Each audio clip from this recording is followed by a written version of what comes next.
J'appelle la réunion à l'ordre. J'aimerais prendre un moment pour reconnaître que nous sommes sur les terres non cédées du peuple Mi'kmaq. Nous reconnaissons avec respect la présence historique et continue du peuple Mi'kmaq sur ce territoire. Nous reconnaissons que les relations de nos ancêtres et le peuple Mi'kmaq entre eux et la terre sont décrites dans les traités de paix et d'amitié. Nous nous engageons à cheminer dans un esprit de vérité et de réconciliation en honorant la présence, la culture, la contribution des Premières Nations. Est-ce que nous avons le quorum, Mme la greffière? Oui, nous avons le quorum. Est-ce qu'il y a eu déclaration de conflit d'intérêt? Oui, nous avons une déclaration de conflit d'intérêt. 3.1. Le maire Daniel Guittard. Je demanderai au maire adjoint de me remplacer.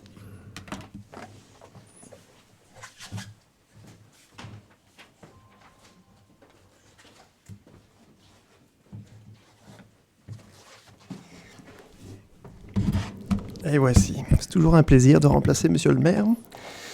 Donc, nous avons le conflit d'intérêts. Nous allons passer au point 3, résolutions et arrêtés municipaux. 3.1, infraction ordonnance, propriété située au 422 rue principale, secteur Nigadou. Je vais demander à Monsieur le directeur, mise en contexte.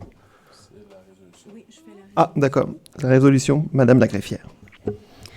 Attendu que Kojo Martin Azikakbar est le propriétaire d'un terrain qui est situé au 422 rue principale, secteur Nigadou, Belle-Baie, et attendu que nous avons reçu des plaintes comme quoi qu'il avait quelqu'un qui habitait dans le bâtiment accessoire. Attendu que nous désirons réinspecter le bâtiment accessoire afin de s'assurer qu'il respecte les dispositions du plan rural de la municipalité de Nigadou, soit l'arrêté 23-2014 et l'arrêté de construction de la municipalité de Belle-Baie, soit l'arrêté 2023-01.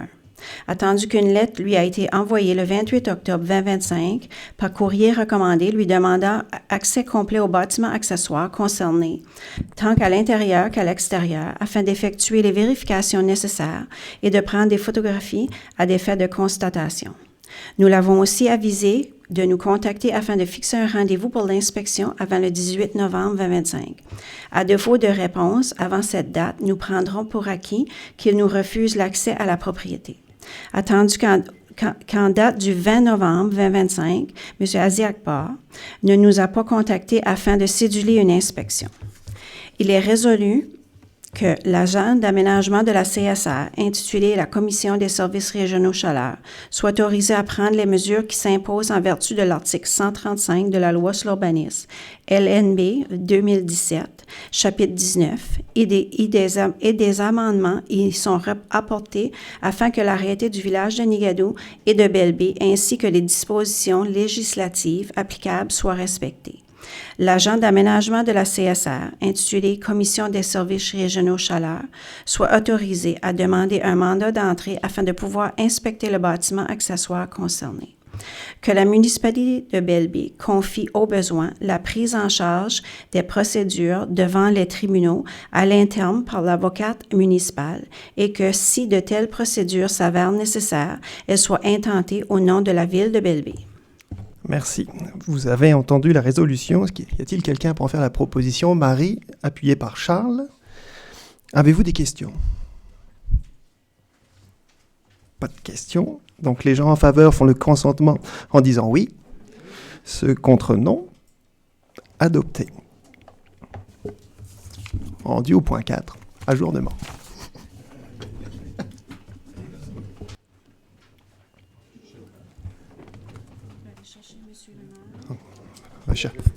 Et ouais, c'est tout pour moi.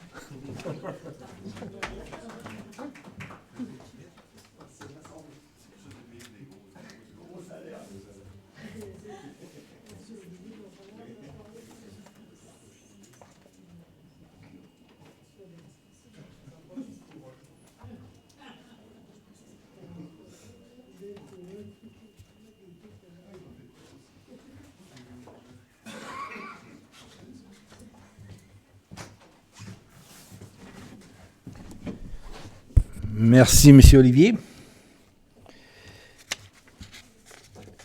Quelqu'un proposé la levée de la séance? Déjà fait, c'est fait. Bon. Prochaine réunion. Session d'information Ville de Belle-Baie, ordre du jour. Est-ce qu'on a toujours le quorum, Mme Greffière? Oui, nous avons le quorum. Est-ce qu'il y a eu déclaration de conflit d'intérêt? Aucun. 3, rapport du département de police. Monsieur le chef.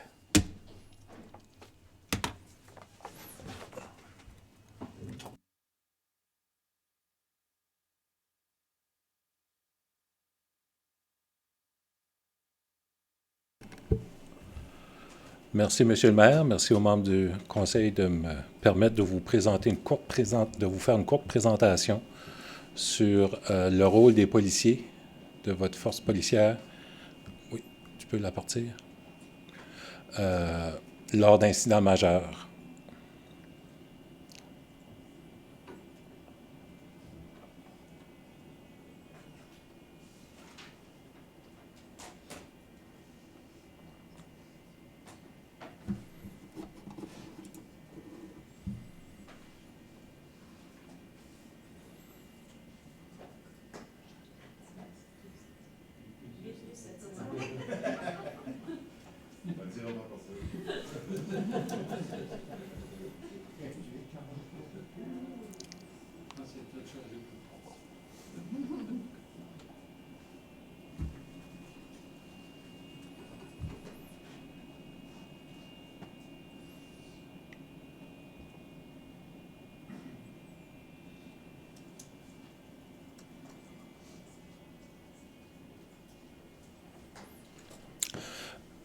Oui, j'ai pensé que ça pourrait être profitable pour les membres du conseil de savoir c'est quoi les rôles que les policiers ont durant des événements majeurs. Les policiers répondent à tout genre de plaintes régulièrement. Il y a parfois des événements qui débordent un peu. Donc, à ce moment-là, on a plusieurs policiers à notre bureau qui sont formés dans différents contextes avec différents rôles. Je vais vous expliquer un peu les rôles, mais pas les actions qui sont faites par les policiers, parce que là, ça serait dans le côté opérationnel. Est-ce que c'est moi qui change les diapos, Raphaël? Il y a 5 composantes que je vais vous expliquer. Les rôles, les composantes supplémentaires, priorité, communication et le post-mortem par la suite.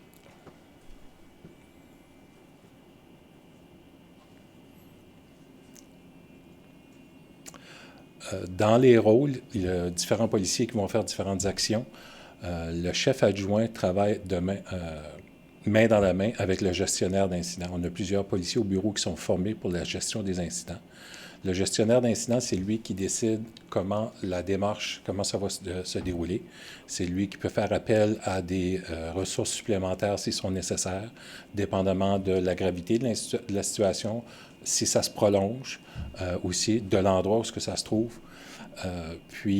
Le chef adjoint, habituellement, se trouve dans le même endroit que le gestionnaire d'incident, parce que le chef adjoint peut autoriser certaines fonctions ou certains déploiements, certaines dépenses aussi qui pourraient être engendrées par l'intervention. Puis aussi, il y a un échange d'informations entre les deux pour déterminer qu'est-ce qui est la prochaine, qu'est-ce qui est les étapes qui seront appropriées dépendamment de la situation. Le négociateur, le nom le dit, le négociateur est responsable d'établir des lignes de communication avec la personne concernée, puis d'identifier c'est quoi les besoins, c'est quoi les demandes, puis comment établir une piste pour résoudre paisiblement la situation. On a aussi des policiers qui sont formés sur le côté tactique, c'est-à-dire pour le déploiement des policiers, comment se positionner, qui est à l'avantage de la situation aussi. Ces policiers-là, policiers tactiques, vont donner les consignes aux policiers qui sont sur les lieux pour sécuriser la scène. Encore là, c'est du travail qui est fait main dans la main, communication constante. Puis, même dans une situation où il y a des incidents majeurs qui se déroulent, il y a quand même des plaintes qui rentrent à notre bureau. Donc, on doit avoir des policiers qui sont disponibles pour répondre aux plaintes des citoyens. Évidemment, dans un événement de même, dans une situation où il y a plus de policiers qui sont déplacés, les plaintes sont répondues par priorité pour s'assurer d'avoir le maximum de personnel.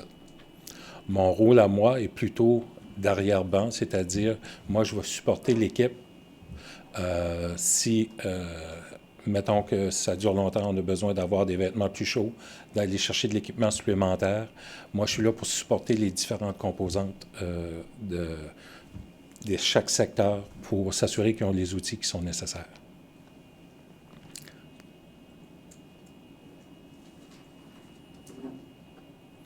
Dépendamment de la durée de l'événement,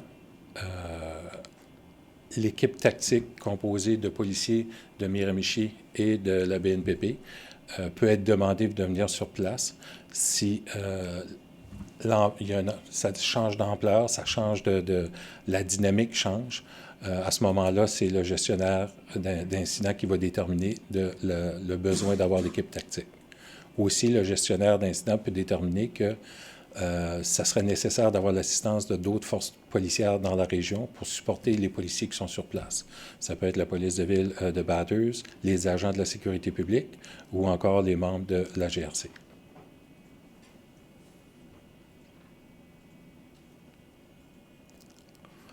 Dans tout événement majeur, la priorité des policiers, c'est la sécurité du public, la sécurité des gens qui sont impliqués dans l'intervention comme telle, s'assurer que il y a une conclusion qui est faite d'une façon paisible, puis la sécurité de nos policiers qui sont sur place. C'est pour ça qu'ils ont suivi différentes formes d'enseignement, de formation pour que chacun soit en mesure de respecter son rôle, puis de connaître justement son rôle dans les situations critiques.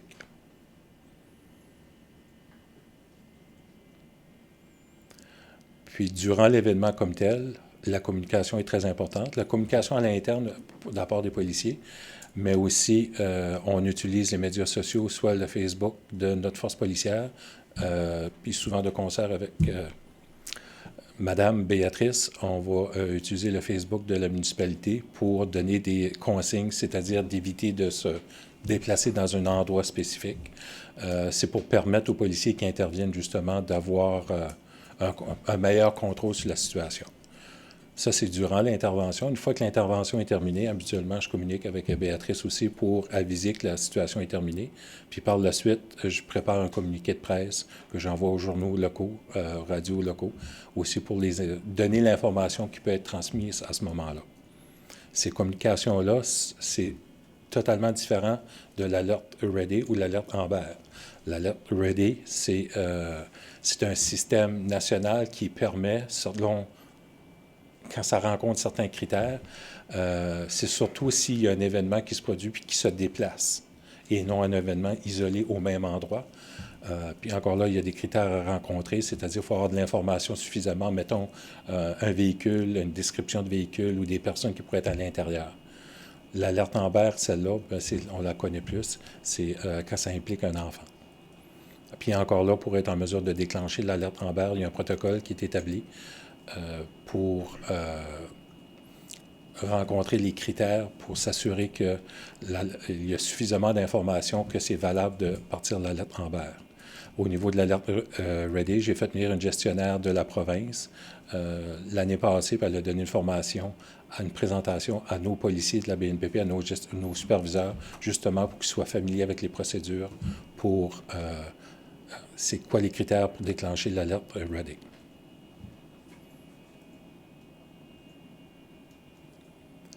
Suite à l'intervention, on fait toujours un post-mortem pour identifier qu'est-ce qui a bien été, qu'est-ce qu'on a bien fait, qu'est-ce qui a bien fonctionné, mais aussi qu'est-ce qui est les points à améliorer, qu'est-ce qui a mal fonctionné, c'est-tu la communication.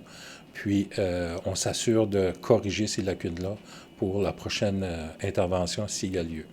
Aussi, durant une intervention lors d'incidents majeurs, on prend soin du public, on prend soin des gens, mais suite à l'intervention, il faut prendre soin de nos membres aussi. Donc, si le besoin est là, on s'assure que nos membres ont le support qui est nécessaire, le counseling qui est nécessaire.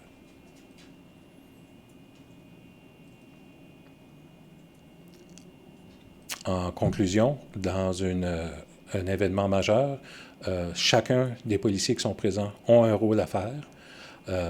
Puis les gens s'assurent de respecter leur rôle. Les communications sont très importantes pour rassurer le public. Puis, faut continuer à opérer comme à l'habitude. Donc, les gens peuvent être rassurés qu'on est présent dans la communauté. Même s'il y a une intervention majeure, on est capable de répondre à nos appels réguliers. Est-ce que vous avez des questions? J'avais promis que c'était très long. Question. Je vais commencer avec Marie. Merci pour la présentation. Est-ce que c'est, premièrement, le nombre d'incidents de situations critiques, là, on parle de combien, avez-vous un pourcentage, avez-vous des nombres, vous donner une idée de ce qui se passe sur le territoire? C'est quand même assez rare qu'on a besoin de débloquer ou de déployer l'équipe au complet. Les patrouilleurs, en général, sont en mesure de gérer les situations. Mais si jamais qu'il y a quelqu'un, exemple, qui est barricadé dans une résidence puis qu'il y a un potentiel de danger, c'est à ce moment-là qu'on déclenche l'équipe. Habituellement, c'est le chef adjoint Mathieu Richard ou moi qui va recevoir le premier appel pour autoriser certaines choses. Mais c'est quand même assez rare. Des fois, on peut avoir des appels fréquents, mais pour dire dans une année, on peut en avoir 3, 4 ou peut-être pas en avoir du tout. Et puis, si je peux me permettre une autre question concernant les anciens DSL, est-ce que vous avez, présentement, jusqu'à maintenant, là, est-ce qu'il y en a beaucoup de situations critiques? Parce que je pense toujours à la transition, puis on va devenir, éventuellement, la BNPP va devenir la police municipale de... Je ne suis pas familier à combien de reprises que la GRC est équipée dans le même sens aussi, là, avec les mêmes outils. Puis évidemment, vu que c'est la GRC, ils ont possiblement plus d'outils que nous, là. Mais je ne suis pas familier à combien de reprises ils ont besoin de déclencher l'équipe.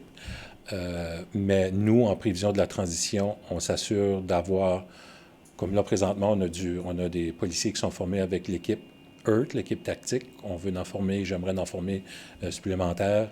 On a seulement un négociateur, mais on a un arrangement avec la police de ville. Aussi, on peut partager les ressources. On s'entraide continuellement. J'aimerais avoir un deuxième négociateur aussi. Donc, on va s'assurer d'avoir les effectifs suffisants pour l'entièreté du territoire. C'était ça ma question. Vous vous sentez à l'aise avec ça pour le prochain déploiement? Oui. OK. Merci beaucoup. Gaston. Oui, merci de la présentation. Quand tu parles de l'équipe technique de Miramichi, c'est ça que tu viens de nommer, là? Oui. Est-ce que c'est d'autres, comme Bathurst, fais-tu partie de ça aussi, ou ils ont leur propre équipe technique? La police de ville de Bathurst va utiliser l'équipe de la GRC. OK. Nous, au mois de septembre l'année passée, on a 2 policiers qui s'est joints à l'équipe, qui ont fait la formation avec l'équipe tactique de Miramichi. Puis, depuis ce temps-là, ils ont sorti, je ne sais pas combien de reprises, mais ils ont beaucoup de formations, beaucoup d'entraînement, mais ils ont eu beaucoup de sorties avec l'équipe ensemble. Puis, c'est ça, il y a peut-être, je ne sais pas combien de policiers de Miramichi, nous, on en a 2.